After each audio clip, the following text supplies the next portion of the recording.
Hi, everyone.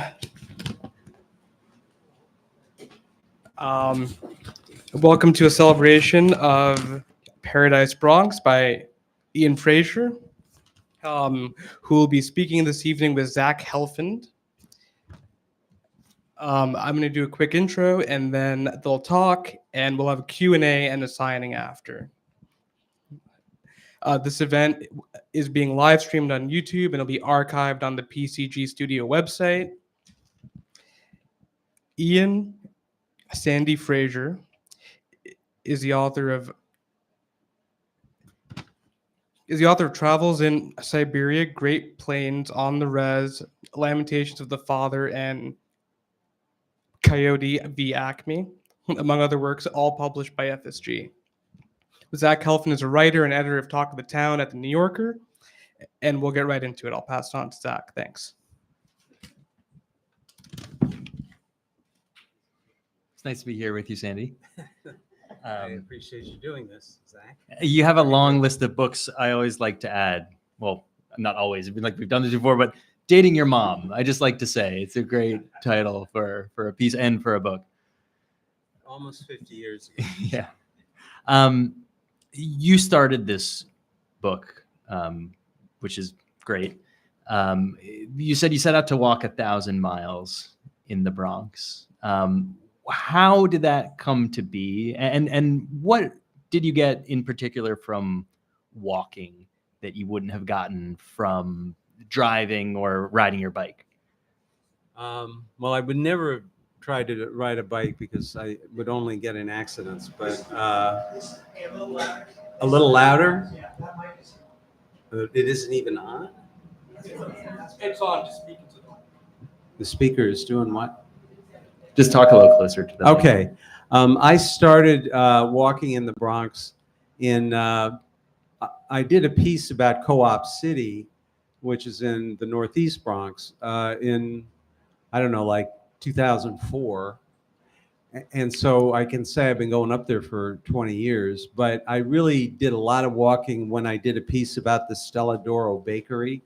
And you probably are familiar with Stella D'Oro cookies. They still exist. But they went through some difficult times, and they were bought eventually by a hedge fund in Greenwich, Connecticut. And the hedge fund, this was had been a community, like a business that was locally owned. And the hedge fund, which is only like 25 miles away in the richest county in the U.S., had all these draconian measures that it imposed on Stella D'Oro in the poorest, one of the poorest parts of the country.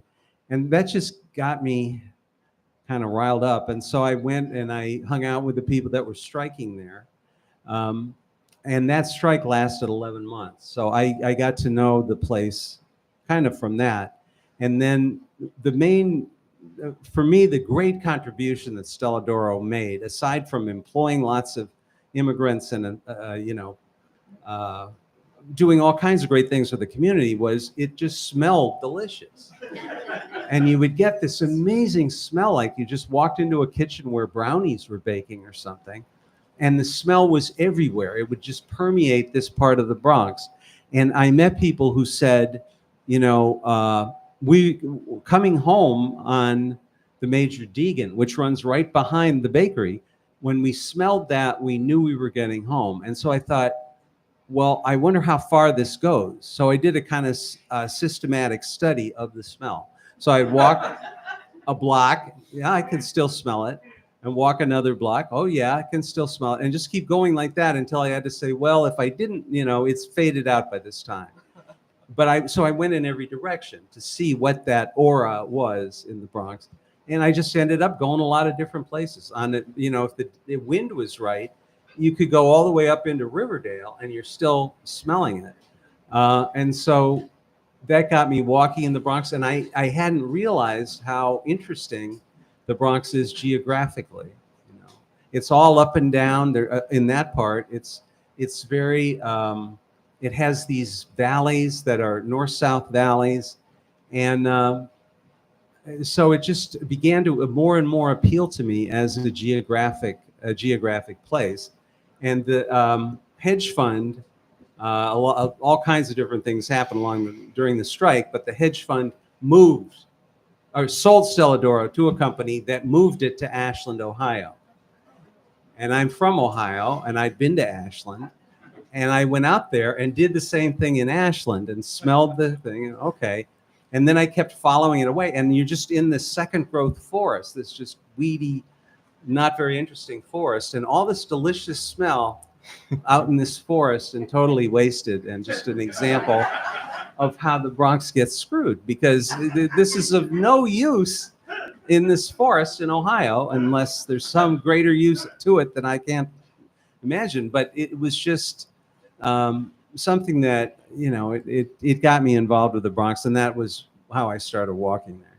So that, Huh? You ever have a cookie? Oh, of course. Are you kidding me?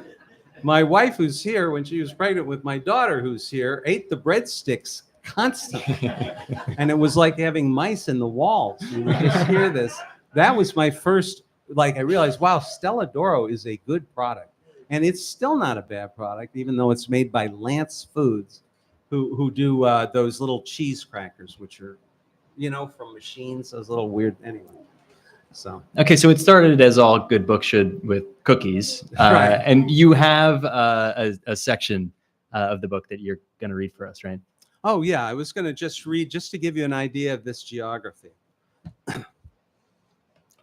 The Bronx is a hand reaching down to pull the other boroughs of New York City out of the harbor and the sea. Its fellow boroughs are islands or parts of islands. The Bronx hangs on to Manhattan and Queens and Brooklyn, with Staten Island trailing at the end of the long tow rope of the Verrazano Narrows Bridge, and keeps the whole business from drifting away on a strong outgoing tide. No water comes between the Bronx, if you leave out its own few islands, and the rest of North America. The Bronx is the continent. And once you're on it, you can go for thousands of miles without seeing ocean again. The other boroughs, for their part, cling to the Bronx for dear life. The chafing and strife of this connection have made all the difference to the Bronx. Excuse me. No other borough has "the" in its name. We don't say the Staten Island or the Manhattan. For some reason, no island is ever called the. Only certain more or less continuous geographic features merit a "the," such as the Antarctic or the tropical rainforest. Before Europeans had any formal name for what is now the Bronx, they referred to it simply as the continent, the mainland, or the main, distinguishing it from the ocean they came on and the nearby islands where they'd settled first.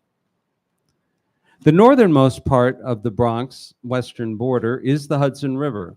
Then Manhattan fits up next to the Bronx on its western side for more than half its length, lying approximately north and south.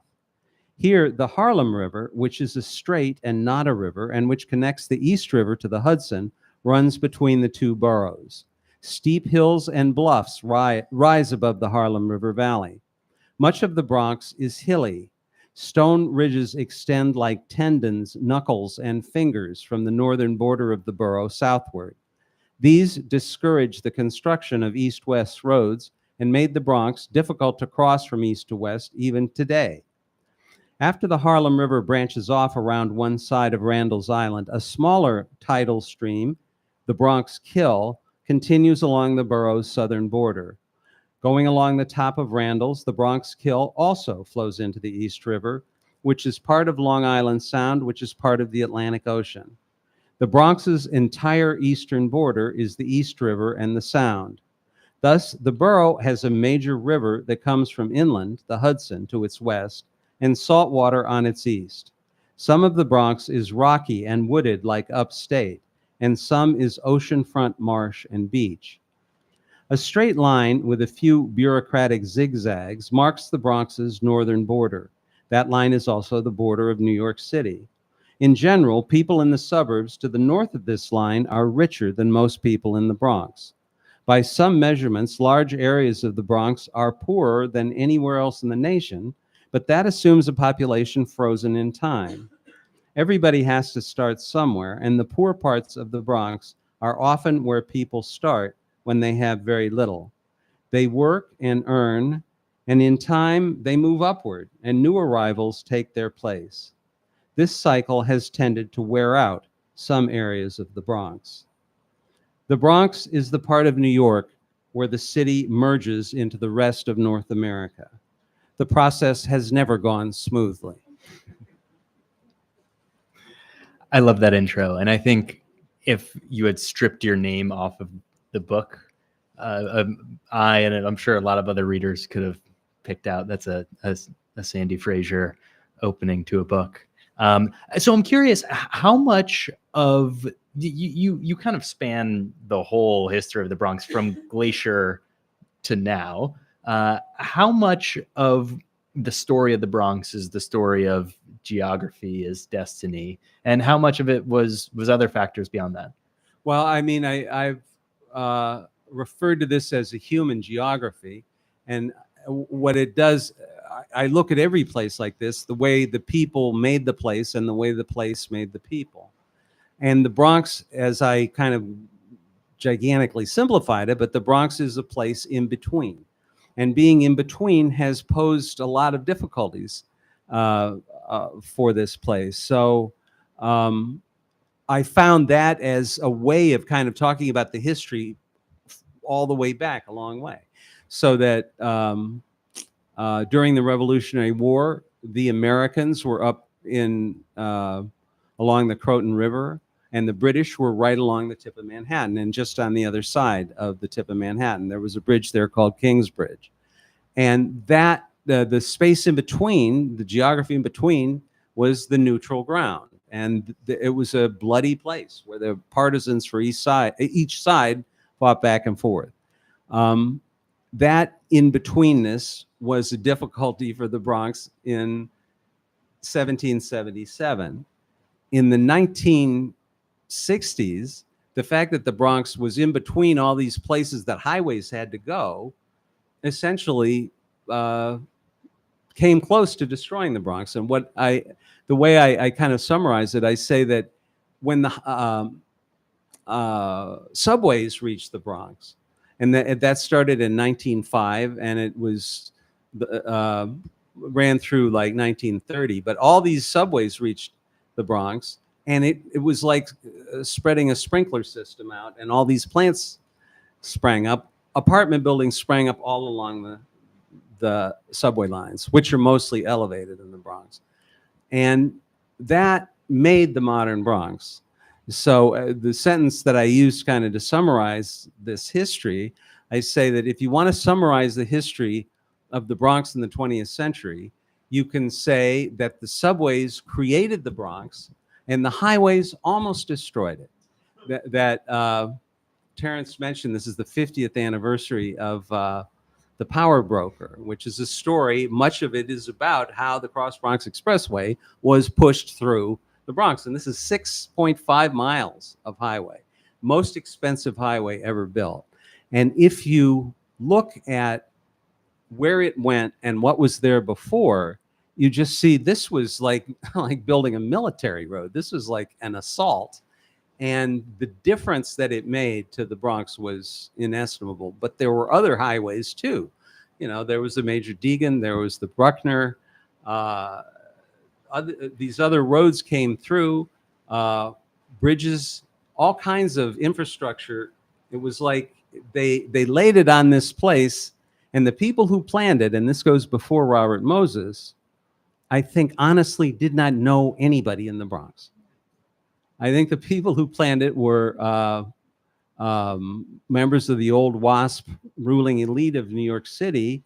And I refer to them as club men because they belong to the Knickerbocker Club, and they belong to the Century, and they belong to all these clubs. And if you look at their circle of acquaintance, you say, you know, all these people who were living there, did you know any of them? You know, did you know the young Harold Bloom is growing up in the Bronx? You know, Ed Koch was a boy in the Bronx. Stanley Kubrick was a boy in the Bronx. Did any of the guys in the clubs know their parents, know their milieu? The Bronx was 80% Jewish, south of what's now the Cross Bronx Expressway. In its entirety, the Bronx was 50% Jewish in 1930. And so I think the Bronx was also just the victim of a severe myopia, to put it kindly, on the part of the people that were running the city at that time. How do you view this as of a piece, or do you, with the Great Plains, with Siberia, your other books, among your other books? Because at first glance, it seems very different. It seems much more dense, urban than you would think of when you think of Siberia. Well, the Great Plains and Siberia are both about continents also. So, I mean, this is my way sort of seeing this is a continent too. It's part of a continent. But the other, this didn't strike me until kind of late in this project, but this is a much greener book. I flew to Russia many, many times. I drove 15,000 kilometers in one trip that ended on September 11th, 2001. And on the Great Plains, I drove just all over the place. I would spend weeks at a time just driving from Canada down to Texas. And this I could do entirely by foot and with public transportation. So I live in New Jersey. I would take Jersey Transit to Penn Station. I would take the 2 train up to Prospect Avenue stop. That would be a one destination I went to a lot in the Bronx. And then I would walk, and I would walk all day. You know, I would take a 7 o'clock train from Montclair. I would be up in the Bronx at 8:30, and I would walk and, you know, get back usually to Penn Station in time to take a 6:11 train back. But to me, that was just like really a liberating, fun thing to think I'm not dependent on you know, just driving all over the place. And driving in Russia, you have a real sense like you're murdering the climate. Like they disconnect their catalytic converters. They burn really dirty fuel. And you just, you know, so I had burned a lot of dirty fuel, and I was happy to be doing it on foot. So, do you know how many miles you got to total? No, I said I set out to walk 1,000 miles. I started walking there in 2004. I did a lot of walking there before I ever did a piece. In fact, the first idea for this book was to be a book about the Stella d'Oro Bakery and about that strike. And then, so back then I wasn't measuring the mileage, but I was doing it. And I started out doing it. I didn't have a phone to tell me how far I walked. I could estimate it. But like one of the important historic sites in the book is the route that Jimmy Carter drove or had his limousine take him on October 5th, 1977. And I walked that many times because he went all, and the Times, New York Times, published the map of that route. And so I took that map and I followed it exactly and went all over the, you know, every place Carter went. And that's a 10-mile walk. And I did that many times. So, I mean, just in that, I probably racked up 100 miles. But I just, finally, I did start sort of measuring it toward the end, and I would measure how many miles I did in a day. But I don't have any idea. That's a long answer. I would say hundreds and hundreds, but whether I got to 1,000, I don't know. How many pairs of shoes? I used to, I brought my shoes. I didn't today, but Zach interviewed me, did a great interview for the New Yorker Radio Hour. And I wore my shoes, as you recall. New Balances, I remember. New Balances. But I think some holes developing. The thing is, they're good sturdy shoes, but my toes point up, so I wore out the top of these shoes. But I went through a lot of pairs of shoes, and I got Achilles tendon things, but you know, it was just. You asked what you get from walking it. I mean, you get authority. You know, I had zero authority when I started this. You know, I mean, I'm not like the typical, you know, whatever a typical person is. I'm someone who lives in the suburbs, and I didn't know anything about the Bronx. I don't really know anything about the suburb where I live either, but I wanted to have a sense just from being on the ground. And also, if you're on the ground, people talk to you, and people talk to you more if you're older. An old guy is somehow less threatening, or I don't know what, but it's fun to be an old guy and sit on a bench, and people come by and they say, "What you doing, Poppy?" And I'm like, I want to be Poppy. You know, I really like that. And so it's another way you meet people. You find out. A lot of people who I am still in touch with, I met walking on the street, you know, or in a playground or something like that. I'm not going to call you Poppy if that's okay. Okay, that's all right. One of the delights in this book is there are so many characters, from the people you meet on the street to people like, I think the star of the show in the early parts of the book for me were Gouverneur Morris. First of all, I learned how to pronounce You pronounced Gouverneur it Morris. Right. That's really, it's a hard name to pronounce. Yeah. I imagine there was, you probably went into this, I would imagine, not knowing a ton about him. What was your process of discovery like? And was it as joyful as it to learn all of these things about him? He was a very important historical figure in many ways, but just a colorful person, as you could explain a little bit. So what was it like for you to discover who he was and what he did? There's dozens of things named after the Morrises, and lots of things in the Bronx, I'm saying, and lots of things named after Gouverneur Morris. And you see, and ask somebody who was Gouverneur Morris, and nobody knows. And I'll bet not many people here know that much about Gouverneur Morris.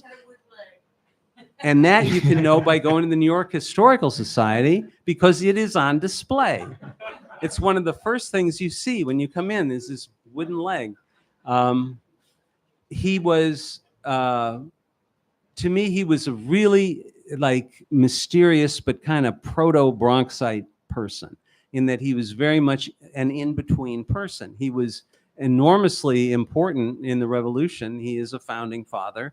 He wrote We the People of the United States. He wrote the preamble to the Constitution, and he wrote there's like 3 key phrases for our country. That's well, that's because, so many people now use that to create a more perfect union. Why did he put it in? He was seriously anti-slavery. He made the most anti-slavery speech of anybody at the Constitutional Convention. The Constitution accepted slavery in a way, institutionalized slavery. He hated that. And I think that he put in to create a more perfect union as a way of saying, it's not perfect. This is not what I wanted. And Morris said at one point, I would just tax everybody and buy all the slaves and liberate them now and just get this over with. It'll cost us money, but he was. And then, of course, as when you turn over any of these people from a long time ago, you find he was, of course, a severe racist and encouraged the suppression of the rebellion in Haiti. And, he wasn't at all perfect. But a more perfect union is one of the things that we have in us, in the same way we have the pursuit of happiness. And they're both done by writers. This was a writer, and to me, the whole way you can look at the Bronx is as a literary creation, that it comes from a poem. I mean, it comes from the name of the Bronx River, but a poet in 1805 wrote a poem called Bronx, and it was a famous poem back then. And that, I think, put the brand name out there, and that's why when they kind of were looking at what are they going to call this place, Bronx was the natural choice. But to create a more perfect union were the words of a really interesting writer, not a great writer, but an interesting writer, Gouverneur Morris. And the pursuit of happiness was a phrase by another really great writer, Thomas Jefferson.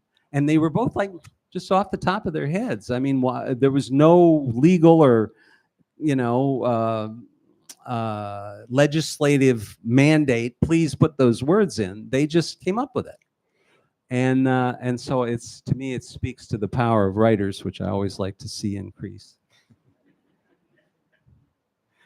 What created, other than the subways, what factors created what you refer to as the Paradise Bronx, and what nearly destroyed it, or what ended the Paradise Bronx period?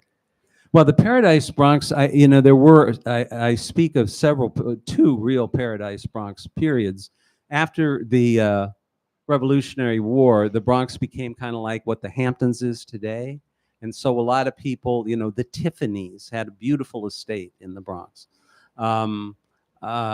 People who, the Havemeyers, people who, big wheels in the city, that would be their summer estate. And you could take the train up there. Someone would pick you up in a stagecoach and take you to the houses of these wealthy people, and not that different from taking the jitney out to the Hamptons or taking the train out to the Hamptons. And that was kind of an initial Paradise period. And then you had an enormous amount of immigration at the end of the 19th century. And you had the Bronx's population go to like over 1 million by 1920. And when they built all these apartment buildings, and it was just this, some of the apartment buildings up there are the coolest in the city, and they have the best collection of Art Deco buildings along the Grand Concourse, I think, anywhere in the world. All these things were built in this just amazing optimism, and everything was named Paradise. The theater was Lowe's Paradise. The bowling alley across the street was Paradise Lanes. Everything, people saw it as a paradise. And what made it particularly paradisical was that they had paved all these streets. And you look at the pictures of the pavement, and they're just like, they're so beautiful. They're just gleaming, and they're largely empty because it was before the automobile was a big thing. So you had all these paved streets that offered all this room and not very many cars. And so, all these different games that people played, the stickball, which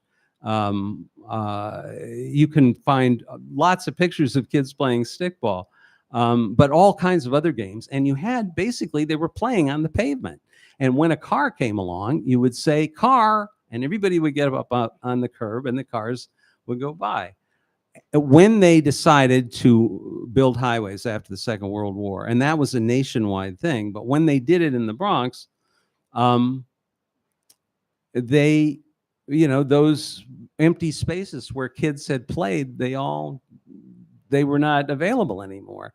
And I remember when I was a kid, that was like a mean thing to say to children was, "Go play in traffic." And I realized there wasn't traffic before that. This is suddenly there's traffic, and you could say that to a kid. But it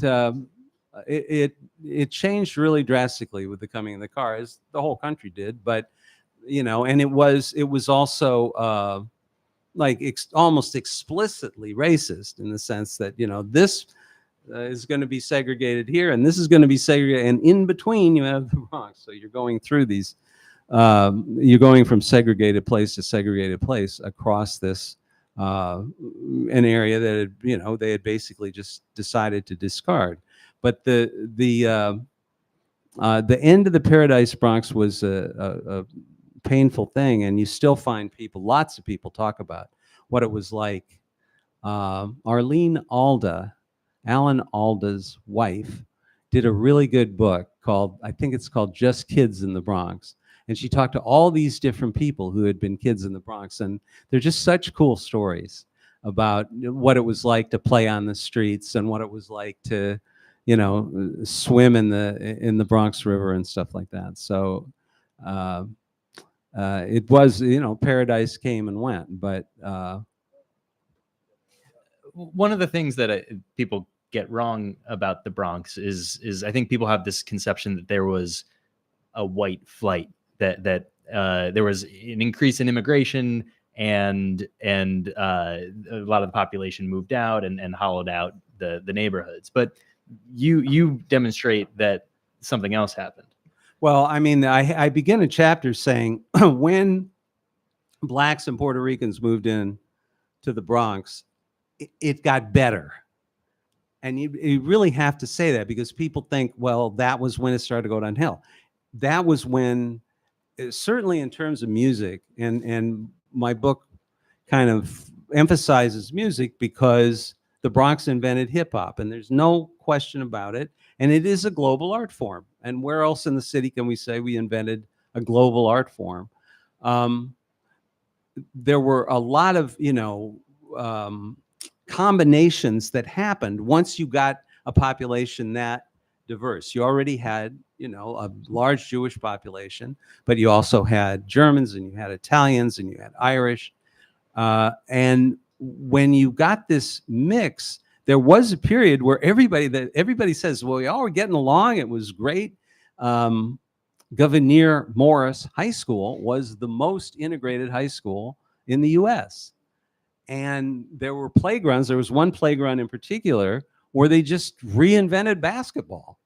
And they sent, the guy who ran that playground sent kids to play to the basketball team of University of Texas at El Paso, which is what's now called.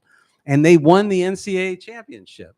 And in the first play, one of the guys went up and dunked on Pat Riley, who was later a coach of the Knicks. They were playing University of Kentucky, and overtly racist team, and they dunked on this player. And that right after that championship, the NCAA outlawed dunking. I mean, it was just an insane thing, because of course everybody loves that, and there was so much fan protest that they had to reinstate it. But that type of like aerobatic basketball comes from this playground, Hilton White Playground, among other New York City playgrounds. But that was a place where it was nurtured, so that it was a great time. And then these buildings that had been up for 70 some years in some cases were just kind of falling apart. And then you had redlining, and redlining made it impossible to borrow in these neighborhoods. And when you look at a red line map and how they would change the rating of a neighborhood, and then you would see what the reason was, and it would be Puerto Rican infiltration. And then you would look, and there would, in this whole area that had been redlined, there's like 3 little apartment buildings that have Puerto Ricans, and how they then decided to redline the whole thing. But the redlining made it hard to borrow. Impossible, some people say, to borrow to fix up your place. The buildings became more, there were too many people living in the buildings, and the buildings started to burn. And that's kind of the low point of the Bronx, is like the 70s, early 70s. In 1976, there were 33,465 fires in the Bronx. And there's a very good book by a fireman of that time who said that for some long period of time, when he was at the firehouse, he never ate an uninterrupted meal, that they're just rushing out to alarms all day. And that was, people looked the other way from that. But that was kind of the low point. And if you want to talk about where the paradise went, well, in the South Bronx, it went up in flames. I mean, and the flames were that was such a terrible plague that it jumped the Cross Bronx Expressway, and it was burning up around Fordham, which is like 1.5 miles north of the Cross Bronx. So the Lloyd Altan, who was the historian of the Bronx and just retired and is a wonderful guy and really a cool guy, says there was no white flight. And it's just, I don't think is true. But he says it's part of just the natural thing that always happens in the Bronx. You move there, you get a little bit ahead, and then you move on. And that's what a lot of neighborhoods in the city, that's what their function has been. And that wears a neighborhood out. So he says it was just them moving on the way everybody else had always done. But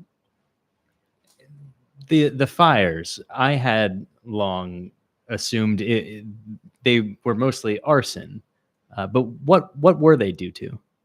Well, they were due to too many people in a building that was not well maintained, that had old wiring, and new appliances were plugged into it, and it was created like electrical problems that set things on fire. The fire marshal said only like 4% of the fires were arson, but the popular opinion was that, and it was encouraged by people like Moynihan, Senator Moynihan.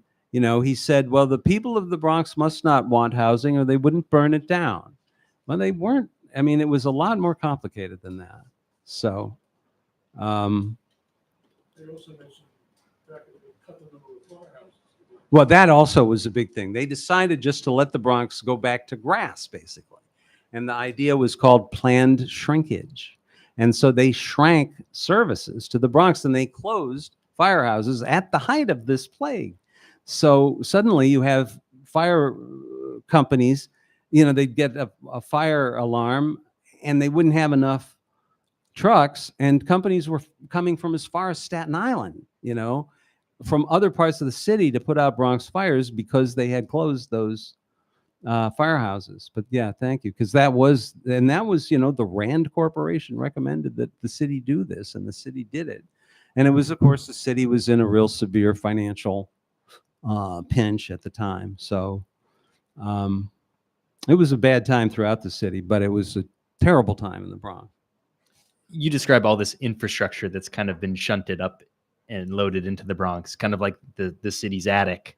It's got all the ductwork and everything that the rest of the city doesn't want to see. Right. I'm wondering if there's an alternate timeline. Like, was that inevitable, or were there other options for some of these throughways, or to not have them at all? And what would the borough look like had it not been loaded down by so much infrastructure?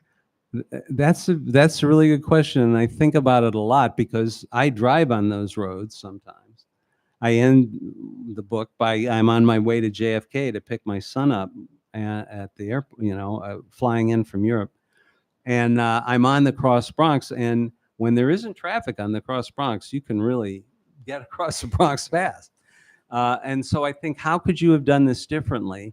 Right now, there's a lot of money to mitigate the Cross Bronx. A lot of people that I've talked to say, you could cover it over.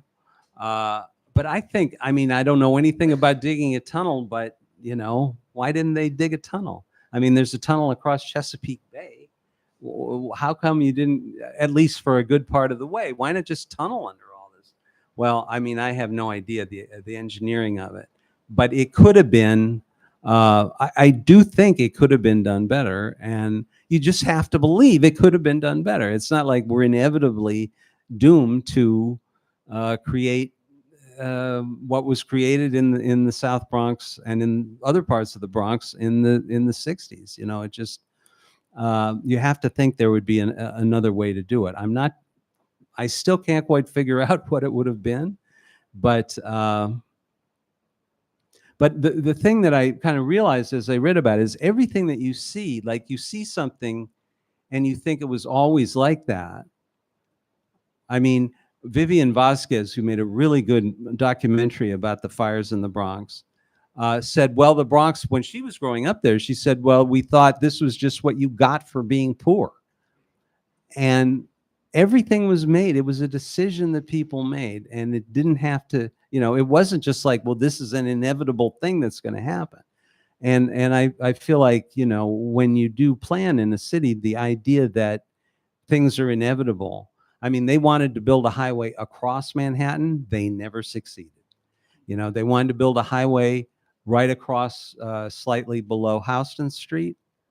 And Ed Koch was the congressman from the area, and he just protested like crazy. And he said, if we do this, we'll end up, I'm paraphrasing, but we'll end up with what they've got up in the Bronx. Well, they knew. And so these decisions, people made them. And, we make them. And you want to know, like, it's just like you take something apart and look back and say, well, okay, this is why it got like this. And to me, it's a fascinating It's a fascinating pursuit, and all the documentation is there. We have the best public library in the world, I think. I don't know any other public libraries of that size, but you can find all this stuff out. You can read it, and then you see how these things were done. And you don't want it to be something like this. You just don't want it to be repeated. I mean, it was like, we made huge parts of the city look like, World War II cities that were bombed. It was just absurd. There's so much cause and effect in the book, from geography to, like you mentioned, the place where you place a highway and what that does. One of the most fascinating causes and effects of this was hip hop. You kind of show that hip hop emerged out of a few different very specific Bronx factors. And could you explain what those were? I mean, you can kind of look at hip hop. I mean, trace it like to the Immigration Act of 1965, which opened the doors that had been closed by the Immigration Act of 1924. And you get all these West Indian people coming in, and West Indians had massive speakers. They liked big speakers, and they knew how to, they had a kind of dance tradition that involved these speakers. Then you have a large American Black population in the Bronx, and hip hop is like a combination of American R&B with a kind of West Indian view of really big, loud music. And to me, what they did in the Bronx was you took another cause and effect. You took music out of the schools. They cut music and art after the financial crises. And so all of a sudden you get kids who hadn't, they were just making it up themselves. And to me, hip hop is an answer to all the stuff that was done to the Bronx. It's like, we had the massive machines came in here, bulldozed everything, knocked everything down. This speaker is so big, we're going to plug it into a street light. And when we crank it up, the street light is going to dim. And all the street lights on the street, they're using so much power. And we're going to play this outside, another cause and effect. Nobody to complain because everybody had left, or a lot of people had left in some neighborhoods. The cops are saying, well, this is a loud party, but it beats a lot of other things that could be happening, so let's just let them do it. And you have this music that's blasting to the skies, I say in the Taft High School playing fields, which are these great big open playing fields behind one of the biggest high school buildings in the city. Those hip hop jams could be seen, I'm sure, could be seen from space. And so it's not unusual, it's not surprising that this is music that went around the world. But to me, this is the Bronx answering back, and I think it's the great invention. I think maybe we should go to questions if there are questions. Sure. Yeah. If anyone has questions, we'll bring a mic. No, we won't bring a mic, but I will repeat the question so everyone could hear. So speak loudly and make sure that we can get it. When you mentioned the red line, who imposed the red line? How is that played out? Redlining. Okay, so the question was who imposed the red lines? The redlining came about in the 30s, and it was part of the point of redlining was it was to give unemployed real estate agents something to do. So they would go to neighborhoods and check out who lived in different neighborhoods. And this was like a real estate investor's guide. It was a kind of, I don't know that it necessarily, I think it was part of the federal government, or as part, but it was an investor's guide. So that there was like a, like you can buy a blue book to tell you how much your car is worth. You could find this guide and it would tell you, should you invest here? And it went to banks, and banks would look at the map and see where you were applying for your loan, where the building was. And they would say, oh, well, that's a red line neighborhood. And the maps are really kind of amazing because red line neighborhoods are red. They had a display of it up in the Bronx, and I was just blown away. Like the map is there, and there's this red line neighborhood, but somebody had colored it in with like a colored pencil. I mean, I don't know how they did it, but it was a really pretty map. And you had red, and then you had yellow, and then I think you had green and blue. And green and blue were okay, and yellow was a changing neighborhood, and red was like, don't go there. And when you would look and see the reason why this was redlined, I mean, it would have like some, because these were, some of the notations were just made by real estate, like guys just kind of coming up with it on there. But they would say, you know, Polish communists live here. And it's like one little building. Okay, so there's Polish communists, but you could still loan money. But that was, it was a truly weird system of redlining. And so, like, before, I mean, to me, redlining was the thing, that was the puncture wound. And that was in the 30s. So that once the loans once loans became less and less available, the buildings become more and more run down, and there's no appeal. How do you appeal and say, why did they redline us? So it was, I think everybody was made nervous by the diversity of the Bronx. I think investors made them nervous.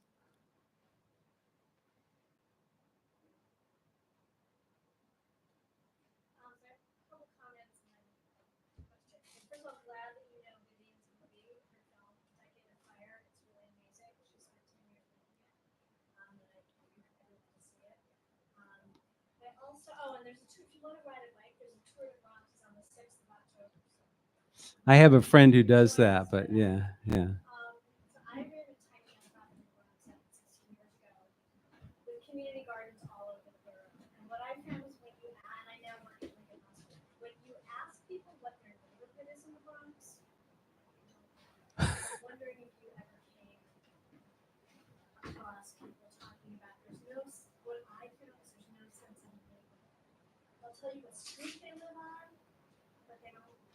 Well, this I've heard a lot from people who worked in the Bronx as it was being built up, that they said as it has, and gentrifying isn't necessarily like a lot of white people move in.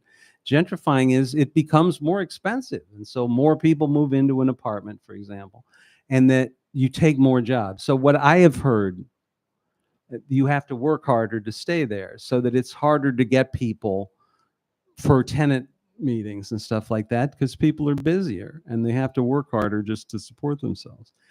In terms of neighborhood, it is true people know streets, but if you say, are you in Norwood or are you in, the neighborhood next to it, they're not going to be real sure about that. And in my book, I drew maps of the Bronx sort of as a way for myself to help myself get a sense of this geography.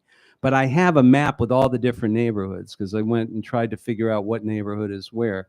And I still am really vague on neighborhoods. I find it very hard to, and when a newspaper will say, this shooting in the Edenwald neighborhood, and I think, Edenwald, I mean, it's, how do you find, where is Edenwald? Some are easy, some are fairly easy to find, Fordham, a neighborhood like that, Kingsbridge, but a lot of them are quite vague, so it's true. Say one thing. I love the book. I had a lot of family contacts in Bronx. And my father, who was a Russian immigrant, and a top student, and abandoned child in 1922. And my aunt lived in Riverdale. My wife worked with the housing development in Congress Plaza. My children near the Vietnam War were drafted for the Bronx Street. But I see it in the Bronx also. Is the fact that people are using digitized maps now. They don't have a sense of a Hagstrom, the Hagstrom Atlas, which used to be the place to find different neighborhoods. You could at least lay it out, and people don't know that. Yeah, this is a very good point about how people use digital maps. And I had the Hagstrom, and I wore out several Hagstroms, but I use my phone a lot too. And, right. it doesn't, it is a very different, and that's nationwide everywhere, that you don't know anything if you're just using your or you know, it works to get you to the place, but it doesn't give you the overall view of it. And but I think in general, as a country, we're not good on geography, and it really is an important thing to know. You know, like they teach it at West Point. Why do they teach it at West Point? Because that's how you win. You know where things are, and there's nothing more bizarre and unhappy than getting lost. Like getting lost on, and I got lost a lot when I would be walking around. But but that's quite true about the Google Maps. It changes how you look at a place. Is this Chelsea technically? Okay. Yeah, I would say, yeah, I would, that would. Okay.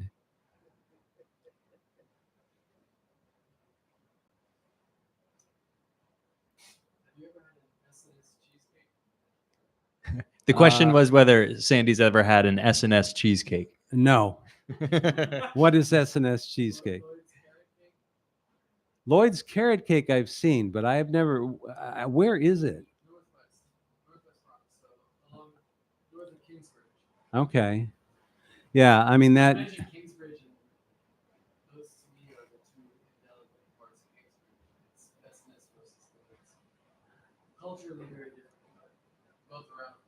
Huh. Yeah, the one place, I mean, this isn't all that close, but I go to Liebman's Deli. Have you ever been to that? To me, Liebman's is the best deli in the city, but that's actually Spite and Dival, I think, is its technical neighborhood. But Question here. So, where do you see the Bronx shifting next? The question is, where do you see the Bronx shifting next? I hope it remains a place that people can live when they come here, and I really hope that they do that. You know, I don't know anything really about what housing plans are happening, but there have been all these battles about gentrification, and like they're going to gentrify Jerome Avenue, and they came up, the way they rezoned Jerome Avenue is that you can't have industry there. And then they said an auto shop is industry. Well, there's like 1,000 auto shops on Jerome Avenue, and it's perfect. There's a Jerome Avenue exit from the Cross Bronx. You go up there, you want to buy flat fix, you want to get your a new tire, and it's all there. And I don't think they will get those businesses out of there. I think they will stay. And I think that people, they just need this, you know, you need a place where you can come. And what the immigration has been like in the last, you know, I mean, all kinds of people go there, and it's a place where you can start out. And one of the guys who works in housing, who I interview in this, just says, you know, you want to have a place in the city where someone can move and get a job and be near public transportation and be not that far from a park and have a school she can send her children to. And in the richest city, I don't know, in the world, whatever New York is, in this rich city, that shouldn't be impossible. And the fact that New York gets totally pushed around by real estate, it's horrifying. And it's no accident that this horrible candidate for president made his money in real estate in New York. I mean, that like, this is, real estate has too much power here. And speaking of Robert Caro, he wrote a beautiful piece saying, you know, what are different cities? What is Paris? Well, the city of light, you know. What is London? How, when you think of a city, what is this city? When you think of New York City, what is it? And he said, it's home. You know, I have a whole thing in there about the Statue of Liberty and the Statue of Liberty green. And why is that color? Why does your heart leap up to see that color? Because it's a color of arrival. It's a color of, hey, we're here, you know, and it's a color of, well, this is our home. And I think that because of that, you know, there's people that provide homes have a huge amount of power. And I really don't know more about housing than that. It's a really complicated subject. I talked to a lot of people about it, and I still don't feel I got past the first page of the text. But it's like, again, what I said, decisions are made that create these things, and you just have to be aware of the decisions and know that they're not inevitable. It's not inevitable. You can build what that guy said, you know, that housing advocate. You can build a place that people can come and have a good life. I don't think it's impossible. Sandy, could you talk a little bit about the way the book took the form that it took, the degree that it was improvisational and sort of follow the meanderings of the walk versus having a framework that you fill in all this wonderful detail into? The question was how the book was structured, how it took the form it did. Well, I just sort of wrote about things that interested me and moved on to the next thing that interested me. I mean, to me, the structure is, in a way, I hope people will look at the maps that I drew. That's the structure. It's this place. And it wasn't like I wasn't telling a story, one story. I was telling a lot of different stories that I hoped would add up. And I guess I do need like a little bit. You have to kind of trust me. My wife says I put speed bumps at the beginning of my books, but you have to know it is going somewhere. And I hope I did have enough momentum that people think this is going somewhere. But I don't know. Well, you can tell you're getting played with in a very pleasing way. And I love the lists. Well, I'm totally into lists. That's always been the main way I wrote, was lists. But anyway. Well, thank you, Sandy. welcome Thank you for this back. book. There are more books for sale over here, and I think Sandy is going to be signing some books as I well. can sign books. Thank you all for